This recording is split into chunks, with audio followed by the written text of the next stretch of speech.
ಎಲ್ರಿಗೂ ನಮಸ್ಕಾರ. ಈ ಕಾಟ್ಪೀರೆ ಅಥವಾ ಪಾಗೇಳ್ ಇದರ ಪೋಡಿಯನ್ನು ಹೇಗೆ ಮಾಡೋದು ಅಂತ ಹೇಳಿ ನಿಮಗೆ ಹೇಳಿಕೊಡ್ತೇನೆ friends. To make pagid or katpire podi in our Konkani style, we need red chilies, coriander, jeera, salt and soaked dosa or idli rice.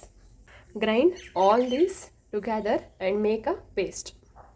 Now we have grinded this masala and we have cut the katpire or pagid into like this longitudinal slices. Mix the masala and the podi.